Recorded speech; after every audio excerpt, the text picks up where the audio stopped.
नमस्कार विद्यार्थी मित्रांनो, स्वागत आहे आपलं पुन्हा एकदा एम-पी-एस-सी लायब्ररी या आपल्या यूट्यूब चॅनलमध्ये. आज आहे 22 फेब्रुवारी 2026. सुरू करूयात आजच्या चालू घडामोडी. आज आपण पाहणार आहोत मराठीतील विरामचिन्हांचा ब्रिटिश उद्गाता थॉमस कॅन्डी याच्याबद्दल थोडक्यात माहिती. देशामध्ये प्रथमच अंगणवाडी सेविकांसाठी शिक्षा साथी नावाचा उपक्रम सुरू करण्यात आलेला आहे, या संदर्भात माहिती. तसेच इंडिया ए आय समिट यामध्ये भारताची जागतिक झेप जी झालेली आहे या संदर्भात देखील आपण आज पुन्हा एकदा माहिती पाहणार आहोत. त्यामुळे या संपूर्ण महत्त्वपूर्ण चालू घडामोडी व्यवस्थितपणे समजून घेण्यासाठी व्हिडिओ शेवटपर्यंत अवश्य पहा. सुरू करूया कालच्या एका प्रश्नाने. काल व्हिडिओच्या शेवटी मी तुम्हाला एक प्रश्न विचारलेला होता. साहित्यभूषण पुरस्कार कोणाला प्रदान करण्यात आला? तर या प्रश्नाचे योग्य उत्तर आहे पर्याय क्रमांक 2, भालचंद्र नेमाडे. विद्यार्थी मित्रांनो, आपल्याला माहितच आहे की पुरस्कार या घटकावर आधारित वेगवेगळ्या परीक्षांमध्ये खूप सारे प्रश्न विचारण्यात येतात. त्यामुळे अशा पद्धतीचा पुरस्कार आपल्याला माहिती असणं आवश्यक आहे. पुन्हा एकदा सांगतो, साहित्यभूषण पुरस्कार भालचंद्र नेमाडे यांना मिळालेला आहे. आता आपण आजच्या दिनविशेषकडे वळूया. आज आहे 22 फेब्रुवारी. 22 फेब्रुवारी 1944. कस्तुरबा गांधी यांची आज पुण्यतिथी. त्यांचं आगा खान पॅलेस, पुणे या ठिकाणी निधन झालेलं होतं. नारायण देसाई यांचे कस्तुरबा नावाचे नाटक देखील प्रसिद्ध आहे. त्यांच्या नावाने अनेक योजना देखील सुरू केलेल्या होत्या. त्यातील महत्त्वाची म्हणजे कस्तुरबा गांधी बालिका विद्यालय 2004 साली ही योजना सुरू करण्यात आलेली होती. ही योजना रहिवासी शाळांच्या संदर्भातची योजना आहे. 22 फेब्रुवारी 1732. अमेरिकेचे पहिले राष्ट्राध्यक्ष जॉर्ज वॉशिंग्टन यांचा आज जन्मदिवस. 22 फेब्रुवारी 1815. हिरा हा कार्बनच असतो हे प्रयोगावरून सिद्ध करणारे ब्रिटिश रसायनशास्त्रज्ञ स्मिथसन टेनांट यांचे आजच्या दिवशी निधन. 22 फेब्रुवारी 1958. स्वातंत्र्य चळवळीतील विद्वान नेते, भारताचे पहिले शिक्षण मंत्री, भारतरत्न मौलाना अबुल कलाम आझाद यांचे देखील आजच्या दिवशी निधन झालेले होते. 22 फेब्रुवारी हा दिवस संपूर्ण जगभरामध्ये आंतरराष्ट्रीय स्काउट दिवस म्हणून देखील साजरा केला जातो. तर विद्यार्थी मित्रांनो, हे होते आजचे दिनविशेष. आता आपण आजच्या चालू घडामोडींना सविस्तरपणे जाणून घ्यायला सुरुवात करूया. प्रश्न क्रमांक पहिला. मराठीतील विरामचिन्हांचा ब्रिटिश उद्गाता म्हणून कोण ओळखले जातात? James Mill, Thomas Candy, William Jones की मॅकॉले? तर या प्रश्नाचे योग्य उत्तर आहे पर्याय क्रमांक 2, थॉमस कॅन्डी. आपल्याला इतिहासामध्ये अशा पद्धतीचा प्रश्न विचारण्यात येऊ शकतो, त्यामुळे लक्षात ठेवा, मराठीतील विरामचिन्हाचा ब्रिटिश उद्गाता आहे थॉमस कॅन्डी. थॉमस कॅन्डी यांच्या 150व्या स्मृती वर्षाला 26 फेब्रुवारीपासून सुरुवात होणार आहे आणि या संदर्भातच ही डिटेल्स आता समोर आलेली आहे. विरामचिन्हांची परिभाषा ही 16 पानांची पुस्तिका त्याने तयार केलेली होती आणि या पुस्तकाला आता 175 वर्ष पूर्ण झालेली आहेत. मेजर थॉमस कॅन्डी हे वयाच्या 16व्या वर्षी सैनिक म्हणून भारतात आलेले होते आणि त्यानंतर त्यांनी अशा पद्धतीचा मराठीसाठीचं योगदान दिलेलं आहे. पुन्हा एकदा सांगतो, वन लाइनर या घटकामध्ये आपल्याला प्रश्न विचारण्यात येऊ शकतो. मराठीतील विरामचिन्हाचा ब्रिटिश उद्गाता कोण? Thomas candy. पुढचा प्रश्न.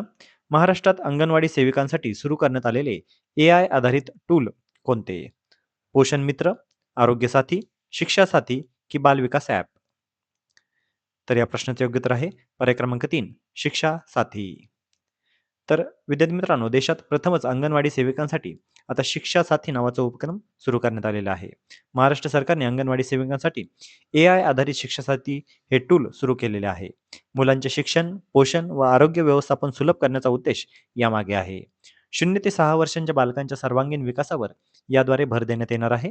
AI आधारित सूचना, वाढ, वजन ट्रॅकिंग व लसीकरण अलर्ट सुविधा यामध्ये असणार आहेत. कागदी काम कमी करून सेविकांचे काम अधिक जलद व अचूक करणे हे यामागचा उद्देश आहे.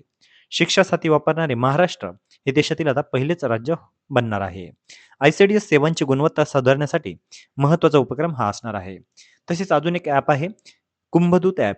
हे सिंहस्थ कुंभमेळ्यासाठी भाविकांसाठी माहिती व सुरक्षा यासाठी कुंभदूत ॲप हे देखील सुरू करण्यात आलेले आहे. त्यामुळे हे दोन्ही नावं आपल्याला माहिती असणं गरजेचं आहे. शिक्षा साथी ॲप हे कुणासाठी आहे? तर अंगणवाडी सेविकांसाठी. तर कुंभदूत ॲप हे सिंहस्थ कुंभमेळ्यासाठी सुरू करण्यात आलेले आहे. पुढचा प्रश्न. इंडिया AI समिटमध्ये भारताच्या कोणत्या जाहीरनाम्याला 70 पेक्षा अधिक देशांचा पाठिंबा मिळालेला आहे? मुंबई जाहीरनामा, दिल्ली जाहीरनामा, जयपूर जाहीरनामा तर बेंगलुरू जाहीरनामा? तर या प्रश्नाचे योग्य उत्तर आहे पर्याय क्रमांक 2, दिल्ली जाहीरनामा. तर विद्यार्थी मित्रांनो, आपल्याला माहीतच आहे की मागील आठवड्यामध्ये आपण बऱ्याच वेळा इंडिया AI समिट ही आपण याबद्दल माहिती पाहिलेली आहे. कारण ही अतिशय चर्चेमध्ये असलेली बातमी आहे आणि आगामी काळामध्ये 101% आपल्याला या घटकावर आधारित प्रश्न विचारण्यात येणार आहे. त्यामुळे आपल्याला या संदर्भाची सगळी माहिती असणं खूप खूप आवश्यक आहे. त्यामुळे पुन्हा एकदा सांगतो, 70 पेक्षा अधिक देशांचा म्हणजे जवळपास 80 प्लस 88च्या देशांच्या आसपास आपल्याला अ, खूप साऱ्या देशांचा भारताच्या दिल्ली जाहीरनाम्याला पाठिंबा मिळालेला आहे. त्यामुळे ही न्यूज अतिशय महत्त्वाची आहे आणि भारताला तब्बल $250 अब्ज पेक्षाही अधिक म्हणजे जवळपास 21 लाख कोटी रुपयांपेक्षाही अधिक गुंतवणुकीचे आश्वासने यामध्ये मिळालेली आहेत. या समिटला 5 लाखाहून अधिक तरुण व तंत्रज्ञानाची उपस्थिती होती. आणि एआयमुळे जागतिक आर्थिक वृद्धीमध्ये 0.8% वाढ देखील शक्य असणार आहे आणि यामुळे विकसित भारताचे ध्येय गाठण्यास मदत देखील होणार आहे. रोजगार क्षेत्रामध्ये मात्र एआय त्सुनामीचा इशारा IMFच्या प्रमुख क्रिस्टियन जॉर्जिया यांनी दिलेला आहे. म्हणजेच जगभरातील 40% नोकऱ्या यावर एआयचा परिणाम पडणार आहे आणि जे काही विकसित देश आहे यामध्ये तर 60% अधिक नोकऱ्या जाण्याचा धोका यामध्ये असणार आहे. एंट्री लेव्हल व नियमित स्वरूपाच्या नोकऱ्या देखील यामुळे आता धोक्यात येणार आहेत. संभाव्य धोके काय? तर श्रीमंत व गरीब देशांमधील दरी देखील यामुळे वाढू शकते आणि नियंत्रण जर नसेल, तर जागतिक आर्थिक अस्थिरतेचा धोका देखील यामुळे निर्माण होऊ शकतो. परंतु यामुळे संपूर्ण एआय हे वाईट आहे असे नाही, तर एआयचे काही बऱ्यापैकी फायदे देखील आहेत. हे देखील आपल्याला माहिती असणं गरजेचं आहे. जे काही आपल्याला माहिती आहे, की ज्या कोणत्याही डिस्क्रिप्टिव्ह एक्झाम्स आहेत, यामध्ये आपल्याला अशा पद्धतीचा क्वेश्चन विचारण्यात येऊ शकतो, की कोणत्याही गोष्टीचे तुम्ही फायदे आणि तोटे सांगा. तर त्यामध्ये फायदे आपण बोललेलो आहोत आणि तोट्याबद्दल देखील आपण शेवटला बोललेलो आहोत. त्यामुळे अशा दोन्ही बाजू आपण कव्हर करणं गरजेचं आहे. आणि सगळ्यात महत्त्वाची गोष्ट म्हणजे इंडिया एआय समिट याची थीम काय होती? तर सर्वजन हिताय, सर्वजन सुखाय. ही थीम आपल्याला माहिती असणं गरजेचं आहे. सर्वजन हिताय आणि सर्वजन सुखाय ही इंडिया एआय समिटची थीम आहे. पुढचा प्रश्न MANAV फ्रेमवर्कमध्ये चा अर्थ काय आहे? आपल्याला माहितीच आहे की इंडिया एआय समिटमध्ये मानव या नावाचा एक फ्रेमवर्क तयार करण्यात आलेला आहे आणि या मानवमध्ये एन हे याचा अर्थ काय होतो?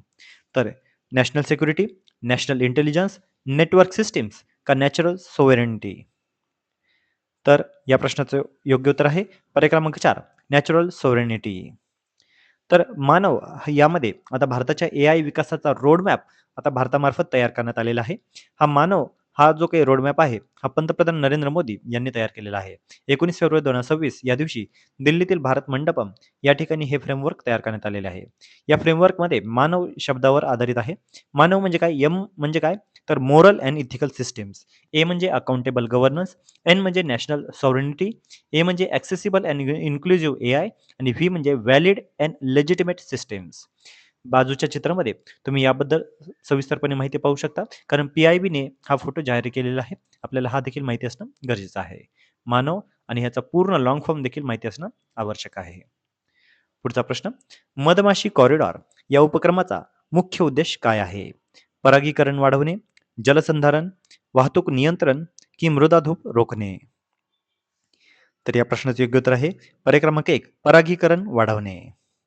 तर NHAI यामध्ये मधमाशीचा कॉरिडॉरचा उपक्रम आता राबवण्यात येणार आहे. भारतातील पहिला प्रकारचा उपक्रम आणि या उपक्रमाचा महत्त्वाचा उद्देश काय आहे? तर मधमाशी कॉरिडॉर म्हणजेच राष्ट्रीय महामार्गांच्या बाजूने मधमाशी अनुकूल वनस्पतींची झाडे लावणे. यामध्ये स्थानिक प्रजाती झाडे लावणे जाणार आहे. विविध ऋतूंमध्ये फुले येतील अशा प्रकारे प्रजातींची निवड करून वर्षभर फुलांचे चक्र हे कायम ठेवले जाणार आहे. हा कॉरिडॉर राष्ट्रीय महामार्गांच्या कडेला व NHAIच्या रिकाम्या जमिनीवर होणार आहे.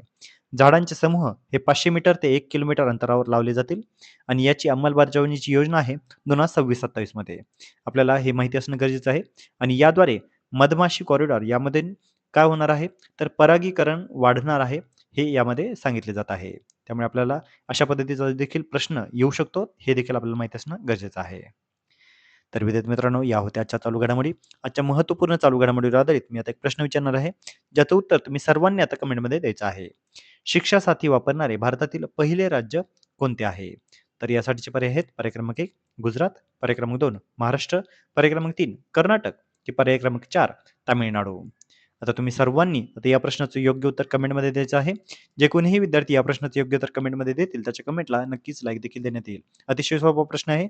आपण नुकताच थोड्या वेळापूर्वी याबद्दल माहिती पाहिलेली आहे. तर विद्यार्थी मित्रांनो, या होत्या आजच्या चालू घडामोडी. तर अशाच अधिकाधिक इन्फॉर्मेटिव्ह कंटेंटसाठी आपली MPC लायब्ररी या YouTube चॅनलला सबस्क्राईब करायला अजिबात विसरू नका. धन्यवाद.